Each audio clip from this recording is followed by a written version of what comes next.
अस्सलाम वालेकुम वरहमतुल्लाहि वबरकातुहू।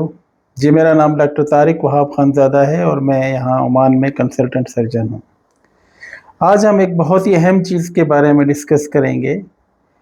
वो है गर्दन के अतराफ़ में जो गिल्टियाँ होती हैं वो किस वजह से होती हैं और उनका क्या इलाज है। अभी हमने अपने वीलॉग में गर्दन के जो दरमियान में थायराइड ग्लैंड की जो बीमारियां होती हैं उसको डिस्कस किया था, कुछ हफ्ते पहले की बात है। ये आपको हमारे बैठक चैनल पे ये वीडियो मिल जाएगी। तो मैंने समझा कि हम फिर जो गर्दन के अतराफ़ में गिल्टियाँ होती हैं जिनको हम लिम्फ नोड्स कहते हैं, तो उनके बारे में भी एक छोटा सा व्लॉग बनाया जाए, क्योंकि ये भी बहुत इम्पोर्टेंट चीज़ें हैं। अच्छा, गर्दन में जो साइड पे गर्दन, एक तो बिल्कुल गर्दन के दरमियान में जो होता है जिसको हम मिडलाइन कहते हैं, यहाँ पे मेन जो स्वेलिंग होती है वो थायराइड होती है। और गर्दन के जो अतराफ पे जो यहाँ स्वेलिंग्स होती हैं दोनों साइड पे गर्दन के, तो उनको वो बेसिकली लिम्फ नोड्स होते हैं। मतलब जिनको आम ज़बान में आप गिल्टियाँ बोलते हैं, वो लिम्फ नोड्स होते हैं। और हमारे इस पूरे गर्दन के एरिया में, तकरीबन इस पूरे एरिया में 300 से ज़्यादा लिम्फ नोड्स होते हैं।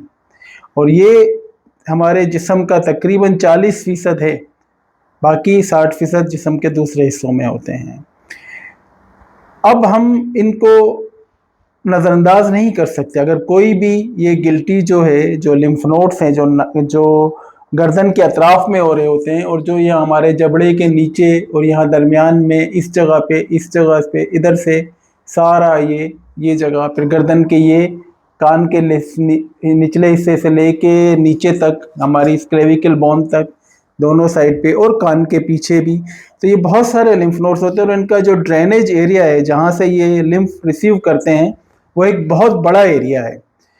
तो किसी भी हिस्से में कोई बीमारी हो तो वो लिम्फ नोड्स को इन्वॉल्व कर सकती है, हमें इसको इग्नोर नहीं करना चाहिए। अगर कोई भी गर्दन के अतराफ में या जबड़े के नीचे या इस जगह पर कोई भी गिल्टी हो, और अगर वो 2 से 3 हफ्ते से ज़्यादा अरसे तक रहे, तो फ़ौरन डॉक्टर को दिखाना चाहिए। ठीक है, उसकी वजह कुछ और हो सकती है।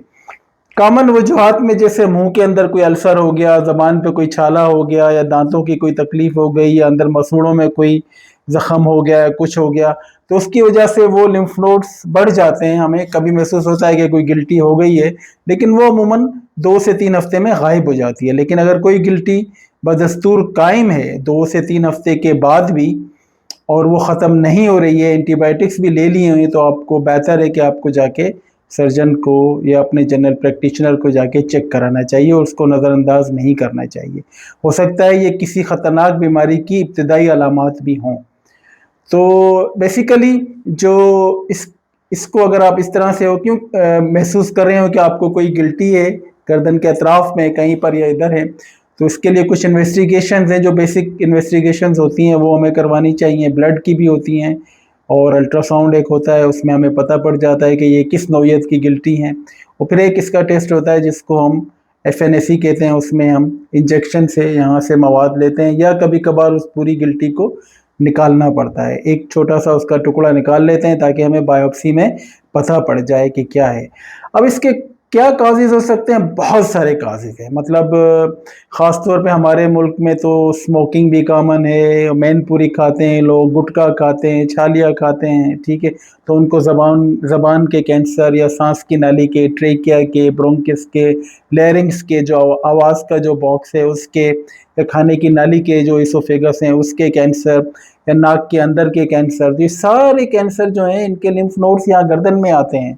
ठीक है ना, तो हमें इनको नज़रअंदाज नहीं करना चाहिए। कभी कभी आपको कोई थायराइड ग्लैंड का कोई प्रॉब्लम ही नहीं है, लेकिन इसका कैंसर सीधा यहाँ पे लिम्फ नोड में फैल रहा होता है, तो हमें इन लिम्फ नोड्स को नज़रअंदाज नहीं करना चाहिए। तो जो हमारे मुल्क में बदकिस्मती से अभी तक ट्यूबरकुलोसिस कॉमन है, तो ट्यूबरकुलोसिस भी हो सकती है। ये ट्यूबरकुलोसिस के लिम्फ नोड्स में जा सकती है, और वहाँ से हम इसको पस ले सकते हैं इसका कल्चर के लिए, ताकि बैक्टीरिया ग्रो हो जाए, या हम लिम्फ नोड को बायोप्सी के लिए लेके भेजते हैं, तो उसमें भी हमें पता पड़ जाता है कि ये TB की वजह से है। और एक और जो ख़तरनाक बीमारी होती है वो इस गिल्टी का कैंसर होता है, खुद गिल्टी का बज़ाते खुद جس کو ہم لمفوما کہتے ہیں. لمفوما جو ہے وہ گلٹی کا کینسر ہے. وہ اس میں اس لمف نوڈ میں، اس گلٹی میں کینسر کہیں سے نہیں آ رہا. اگر کینسر کہیں سے آ رہا ہے تو اس کو ہم سیکنڈری کینسر بولتے ہیں، سیکنڈری ڈپازٹ کہتے ہیں. تو پھر ہمیں اس کا پرائمری، اگر کوئی یہاں پہ آپ نے بایوپسی کی اور آپ کو پتا پڑا کہ جی یہ تو کینسر ہے، لیکن یہ کینسر گلٹی کا نہیں ہے، لمفوما نہیں ہے، کہیں اور سے کینسر آیا ہے، تو پھر ہمیں اس کینسر کو تلاش کرنا پڑتا ہے کہ کہاں سے آیا ہے. زبان میں سے آیا ہے، اندر سے، یا جو ساؤنڈ باکس ہے ہمارا آواز والا آلہ جو ہے لیرنگ سے، وہاں سے آیا ہے، یا کھانے کی نالی جو اسوفیگس ہے وہاں سے آیا ہے. تو ہمیں انڈوسکوپی بھی کرنی پڑے گی، ہمیں لیرنگوسکوپی بھی کرنی پڑے گی. ٹھیک ہے، تو ان کو ساروں کو نظر انداز نہیں کرنا چاہیے. ایکس رے چیسٹ کرنا پڑے گا، کبھی کبھار ہو سکتا ہے سی ٹی اسکین کرنا پڑتا ہے. تو اس سے ہمیں ڈیزیز کا اسپریڈ کا، اس کی ایکسٹینٹ کا آئیڈیا ہو جاتا ہے کہ یہ ڈیزیز کتنی پھیلی ہوئی ہے اور کس اسٹیج پر ہے، تاکہ اس کا علاج پھر اسی اسٹیج سے کرنا چاہیے. تو بیسیکلی یہ ایک چھوٹا سا آپ کہہ لیں کہ انٹروڈکشن ہے ایک ان کا. تو جنرل ایک کنسپٹ میں نے اوور آل دے دیا. یہ ٹاپک تو بہت بڑا ہے یہ، اور صرف میسیج، ہمارا پیغام صرف آپ لوگوں کے لیے یہ ہے، کسی کو بھی اگر گردن کی سائڈ پہ، جبڑوں کے نیچے یا چن کے نیچے، یہاں پر کسی بھی اطراف میں، رائٹ پہ یا لیفٹ پہ، یا سامنے ادھر سے لے کر یہ جو ہماری کلیویکل ہڈی ہے اس کے اوپر یا درمیان میں کوئی بھی گلٹی ہو، کوئی گٹھلی فیل ہو رہی ہو، کوئی سویلنگ فیل ہو رہی ہو، خدا را اس کو نظر انداز نہ کریں، فوراً اپنے ڈاکٹر سے رجوع کریں، یا سرجن سے رجوع کریں، یا آپ کا جو جنرل پریکٹیشنر ہے اس کے پاس جائیں. کیونکہ ہو سکتا ہے یہ کوئی عام چیز نہ ہو سکتا ہے یہ کسی خطرناک بیماری کی ابتدائی علامات ہو، تاکہ ہم اس کو اس وقت پہ ڈائگنوز کر لیں اور اس کا پراپر علاج ہو جائے. ورنہ اگر یہ پھیل گیا سارا تو پھر اس کا علاج ممکن نہیں ہے. ٹھیک ہے، ممکن تو ہے لیکن وہ ایک قسم کا کیوریٹیو علاج نہیں ہوگا، وہ صرف ایک قسم کا پیلیٹیو علاج ہوگا. یعنی آپ صرف بیماری کی اس کو جڑ سے نہیں اکھاڑ رہے، آپ صرف اس کے جو علامات ہو رہی ہیں، اس کی جو کمپلیکیشنز ہیں، آپ ان کو ٹریٹ کر رہے ہیں.